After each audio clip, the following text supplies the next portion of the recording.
नमस्कार मंडळी, मी किशा काका पुन्हा एकदा आपलं सगळ्यांचं स्वागत करतो आपल्या आवडत्या यूट्यूब चॅनलवर, ज्याचं नाव आहे किशा काकाच किचन. आज आपण जो पदार्थ करणार आहोत त्याचं नाव आहे व्हेज दम बिर्याणी. चला तर मग बघूया आपण या पदार्थाची कृती आणि त्याला लागणारं साहित्य. आज आपण या व्हेज दम बिर्याणीसाठी लागणारे साहित्य बघून घेऊया. इथं आपण अर्धा किलो बासमती तांदूळ भिजवून घेतलेला आहे अर्धा तास. भाज्यांमध्ये आपण फ्रेंच बीन्स घेतलेले आहे, मटार घेतलेला आहे, त्याच्यानंतर फ्लावर घेतलेला आहे, गाजर घेतलेला आहे आणि पनीर घेतलेलं आहे. या सगळ्या गोष्टी आपण 100-100 ग्रॅम घेतलेल्या आहेत. 2 कांदे चिरून घेतलेले आहेत आणि 2 टोमॅटो चिरून घेतलेले आहेत. आपल्याला आलं लसूण वाटलेलं लागेल, दही लागेल आणि फोडणी टाकण्यासाठी आपल्याला तेल आणि तूप लागणार आहे. कोथिंबीर आणि पुदिना, याच्याशिवाय त्याच्यामध्ये आपल्याला काही खडे मसाले घालायला लागणार आहे. त्याच्यामध्ये दालचिनी 3 वेलदोडे घेतलेले आहेत, 1 मोठी वेलची घेतलेली आहे, 4 लवंगा घेतलेल्या आहेत, 1 चक्रफूल घेतलेला आहे, 10 काळे मिरे घेतलेले आहेत आणि 1 तुकडा जायपत्रीचा घेतलेला आहे. आणि इथं आपण 2 मोठे कांदे चिरून तळून घेतलेले. पावडर मसाल्यांमध्ये आपल्याला लाल तिखट लागणार आहे. 2 प्रकारचे लाल तिखट आहेत इथं. एक काश्मीरी मिरचीचं लाल तिखट आहे आणि एक तिखटाचं लाल तिखट आहे, त्याला जवारी लाल तिखट म्हटलं जातं. त्याच्यानंतर हळद, मीठ, धने आणि जिरे पावडर. इथं आपण तेल गरम करायला ठेवलेलं आहे. या ज्या भाज्या आपण घेतलेल्या आहेत त्या सगळ्या तेलातून थोड्या फ्राय करून घेणार आहोत. थोडीशी परतून झालेला आहे. हा फ्लावर आपण या पद्धतीनं थोडासा तळून काढून घेऊया.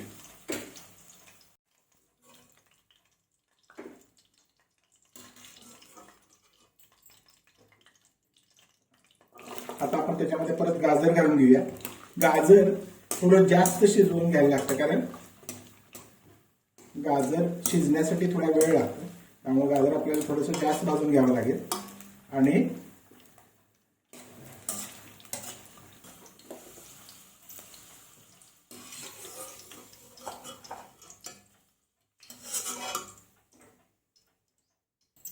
फ्रेंच बीन्स घालून घेऊ. बिर्याणी करताना भाज्यांचे तुकडे थोडेसे मोठेच ठेवा, कारण शिजल्यानंतर या भाज्या थोड्या आकसल्या जातात. त्यामुळं तुकडे थोडे मोठे ठेवले की मग बिर्याणीमध्ये ते व्यवस्थित भाताबरोबर खाता येतात. त्या पद्धतीनं फ्रेंच बीन्स सुद्धा आपलं तळून झालेले आहे.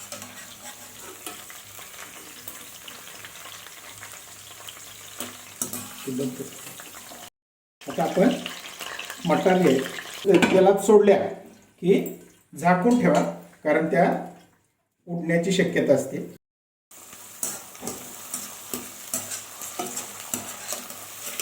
मटारी आपले तळून झालेले आहे. आता पनीर आपलं घालून तळून घेऊया. पनीर तेलात घातल्यानंतर थोड्या वेळात लगेच काढायचं आहे, कारण जर जास्त वेळ पनीर तळला तर तो चामट होण्याची शक्यता असते. त्यामुळं मग पनीर तेलामध्ये टाकल्यानंतर थोड्या वेळात लगेच काढून घ्यायचं.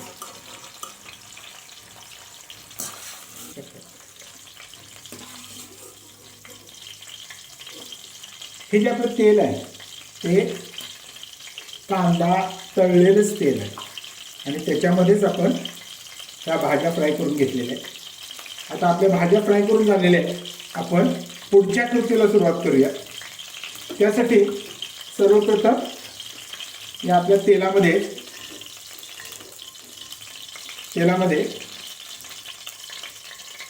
बारीक चिरलेले 2 कांदे आहेत, ते कांदे घालून घेऊया.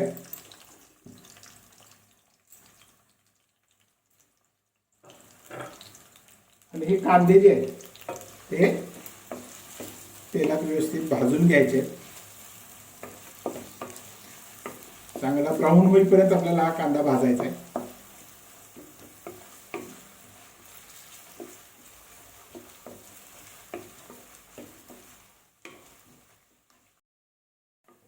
आपला कांदा आता तांबूस रंगापर्यंत परतत आलेला आहे. आता आपण याच्यामध्ये आलं, लसूण आणि मिरचीची पेस्ट टाकून घेऊया आणि ती आपण आलं लसणाचा कच्चा वास जाईपर्यंत व्यवस्थित परतून घेऊया. आपली आलं लसूण मिरचीची पेस्ट जी आहे ती आता परतून झालेली आहे. तर त्याच्यामध्येच आपण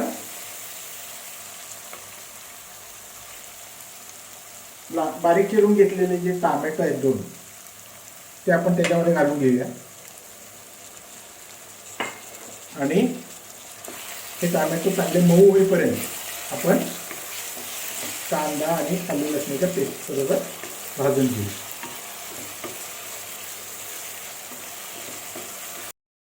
हे टोमॅटो लवकर विरघळावेत म्हणून आपण त्याच्यामध्ये अगदी थोडंसं मीठ घालून घ्यायचं आहे. हे मीठ फक्त टोमॅटो विरघळण्यासाठी आपण घालतो. नंतर भाज्यांच्या साठी मीठ आपण नंतर घालणार आहोत. टोमॅटो मऊ झालेला आहे. त्याच्यामध्ये आपण पावडर मसाले जे आहेत ते घालून घेऊया. सगळ्यात पहिल्यांदा आपण हळद घालणार आहोत. काश्मीरी लाल मिरची 2 चमचे घातलेली आहे आणि तिखट मिरची जी आहे ती 1 चमचा घातलेली आहे. त्याच्यानंतर धनेपूड आपण घालणार आहोत 2 चमचे आणि जिरेपूड घालणार आहोत 1 चमचा. या सगळ्या पावडर मसाल्याला घातल्यानंतर आपण हे पावडर मसाले चांगले भाजून घ्यायचे आहेत. त्याच्याबरोबरीनं आपण 1 चमचा गरम मसाला सुद्धा घालून घेतला. याच्यामध्ये बिर्याणी मसाला ज्याला म्हटलं होतं. तुमच्याकडे कोणता गरम मसाला असेल तो तुम्ही वापरला तर चालेल. मी इथं बिर्याणी मसाला वापरलेला आहे आमचा घरचा. आता आपला हा मसाला तयार झालेला आहे. त्या मसाल्यामध्ये आपण ज्या तळून घेतलेल्या भाज्या होत्या त्या सगळ्या याच्यात घालून घेऊया. या मसाल्याबरोबर या भाज्या चांगल्या परतून घेऊया. या भाज्यांसाठी लागणारे जे मीठ आहे त्यात घालून घेतलेलं आहे. दही घालून घेऊया. 2 मोठे चमचे दही घालून घेणार आहोत आणि दही घालून त्या भाज्या चांगल्या मिसळून घ्यायच्या आहेत. त्या भाज्या आपल्या मसाल्यात परतून झालेल्या आहेत. आता या भाज्यांना आपण एक वाफ आणून घेऊया. या भाज्या जास्त शिजवायच्या नाही आहेत कारण भाताबरोबर परत या भाज्या थोड्याशा शिजणार आहेत. त्यामुळं या भाज्या थोड्याशा कच्च्या ठेवायच्या आहेत आणि त्याला चांगली वाफ लागू द्यायची आहे. तोपर्यंत आपण दुसऱ्या शेगडीवर आपण इथं तांदूळ शिजवायची तयारी करून घेतलेली आहे. एका भांड्यामध्ये आपण जेवढे तांदूळ घेतलेत त्याच्या तिप्पट पाणी घेतलेलं आहे. त्यामध्ये आपण साधारण 3 चमचे मीठ घालून घेणार आहोत. मीठ थोडं जास्तच घ्यायचं बिर्याणीचे तांदूळ शिजवताना, कारण यातलं जे मीठ आहे ते भाताला लागणारं मीठ तांदळाबरोबर जातं आणि राहिलेलं जे मीठ आहे ते पाण्याबरोबर निघून जातं. मित्रांनो, आता इथं आपलं पाणी चांगलं उकळायला लागलेलं आहे. त्याच्यामध्ये आपण शहाजिरे घालून घेऊया. अर्धा चमचा शहाजिरे घेतलेले आहेत. 2 दालचिनीचे तुकडे घालून घेऊया. 1 जायपत्रीचा तुकडा घालून घेऊया. 10 काळे मिरे घालून घेऊया. 3 हिरवे वेलदोडे घालून घेऊया छोटे. 1 बडी वेलची घालून घेऊया. 1 चक्रीफूल घालून घेऊया आणि 4-5 लवंगा घालून घेऊया. थोडीशी कोथिंबीर घालायची आहे त्यामध्ये आणि पुदिना हाताने तोडून घालायचा आहे. पुदिना कधीही चिरू नका. हाताने तोडून घातला की पुदिन्याचा वास आणि चव चांगली लागते. 1 चमचाभर तूप घालून घेणार आहोत. अर्धा लिंबू ह्याच्यामध्ये पिळून घेणार आहोत. लिंबू पिळल्यामुळं भात चांगला सुट्टा सुट्टा होतो आणि पांढरा शुभ्र होतो. आता हे या उकळत्या पाण्यामध्ये आपल्याला आपले हे अर्धा तास भिजवलेले अर्धा किलो तांदूळ जे आहेत ते सोडून घ्यायचे आहेत आणि हे शिजवून घ्यायचे आहेत. तांदूळ पूर्ण शिजवायचे नाही आहेत, आपण त्याला दममध्ये परत नंतर शिजवणारच आहोत. तांदूळ फक्त आता 80% आपल्याला शिजवून घ्यायचे. आजची बिर्याणी जी आहे ती आपण या हांडीमध्ये मातीच्या करून घेणार आहोत. चांगल्या पद्धतीने बिर्याणी धीम्या आचेवर शिजली की मातीच्या भांड्यातली बिर्याणी फार छान लागते. आता आपण आपली ही जी बिर्याणी आहे त्याचे थर लावायला सुरुवात करू. सगळ्यात खालच्या बाजूला पहिल्यांदा शिजलेल्या भाज्या टाकून घेऊ.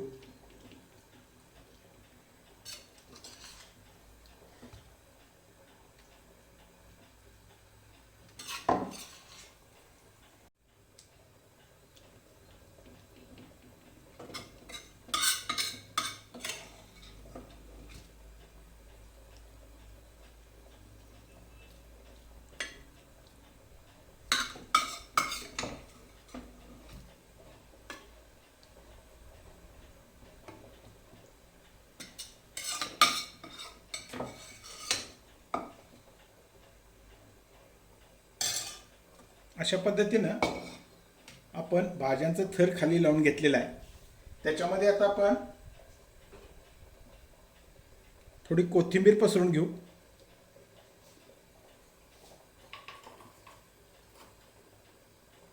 तळलेला कांदा पसरून घेऊ.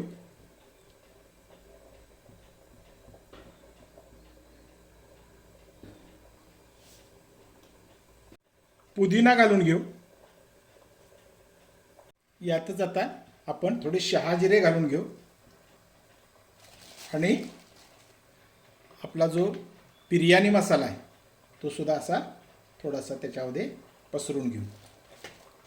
आता याच्यावरती आपण तांदूळ अंतरणार आहोत.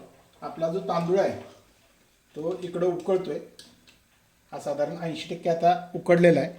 तो तांदूळ आता आपण ह्याच्यावरती पसरून घेणार आहोत. तांदळाचा थर त्याच्यावरती लावून घेणार.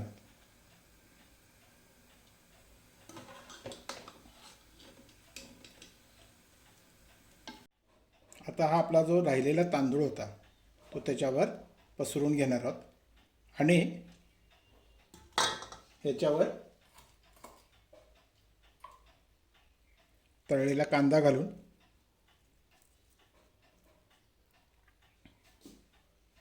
थोडं कोथिंबीर आणि पुदिना घालून ह्याच्यावर आपण हे थोडं तूप टाकून घेऊया. आता आपण या हांडीच्या काचेच्या टोपणाला बाहेरच्या बाजूनं कणिक लावून घेतलेली आहे. ती कणिक लावलेलं टोपण जे आहे ते आपण ह्याच्यावर असं व्यवस्थित बसवून घेऊया आणि त्याला व्यवस्थित दम येईपर्यंत शिजवून घेऊया. आणि ह्याचं छोटंसं जे भोक आहे तेही आपण एक छोटं कणिक लावून मुजवून टाकूया.